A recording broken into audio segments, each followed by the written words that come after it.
माननीय पूर्व मंत्री सिंगी रेड्डी निरंजन रेड्डी के आदेश पर बीआरएस के संसदीय उम्मीदवार आरएस प्रवीण कुमार के समर्थन में शहर कमेटी का अभियान।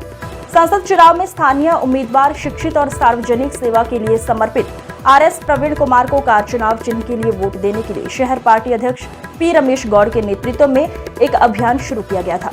आज हनुमान टेकड़ी से बालजनेय स्वामी मंदिर में पूजा शुरू कर उन्होंने कमान चौराहे पर समाज के लोगों और व्यापारियों के साथ बाजार कुली को अपील भी की कि प्रवीण कुमार को विजयी बनाए। इस मौके पर कहा कि कांग्रेस पार्टी पर भरोसा कर जनता को धोखा दिया गया। उन्होंने कहा केसीआर के नेतृत्व में बीआरएस पार्टी जीतेगी।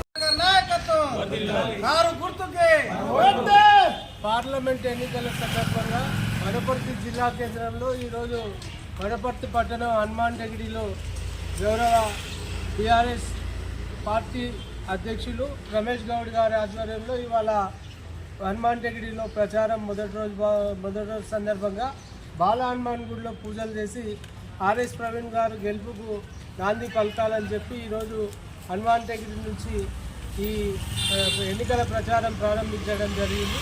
మరి ఈ రోజున్న పరిస్థితులలో కాంగ్రెస్ పార్టీ రకరకాల హోదాలు చెప్పి మొన్న అసెంబ్లీ ఎన్నికల్లో మరి అధికారంలోకి వచ్చి ఇప్పటి వరకు 3 నెలలు జరుగుతున్నా కూడా ప్రజలకు ఇచ్చినటువంటి హామీలను తుంగిలో దొరికి మరి కేసీఆర్ కుటుంబాన్ని బీఆర్ఎస్ పార్టీని అబాస్పాలు చేయాలని చెప్పి అబద్ధ ప్రచారంతో ఇవాళ ఒకే నినాదంతో గౌరవ ముఖ్యమంత్రి రేవంత్ రెడ్డి వెళ్తున్న ఈ సందర్భాన్ని ప్రజలందరూ కూడా వ్యతిరేకిస్తున్నారు। మరొక్కసారి కారు కావాలి సారు కావాలని చెప్పి ఇవాళ తెలంగాణ పల్లెలన్నీ కూడా ఏకోన్ముఖంగా ముక్తకంఠంతో మద్దతు తెలియజేస్తున్న సందర్భంగా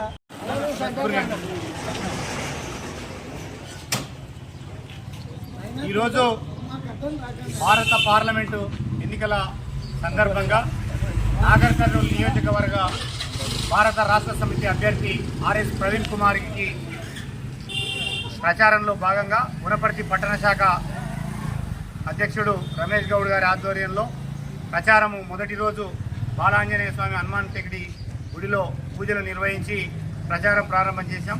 మొట్టమొదటగా కార్మిక కర్షకులైనటువంటి హనుమాన్ टेकड़ी అమాల్యాన్ని కలుసుకొని ఈరోజు ఓటు అభ్యర్థించడం జరిగింది। జరుగుతున్నటువంటి పరిణామాలు అందరికీ తెలుసు। కాంగ్రెస్ మోసపూరితమైనటువంటి 420 హామీలు ఇచ్చి హామీలందరినీ తుంగలో దొక్కి ప్రజలను మోసం చేసి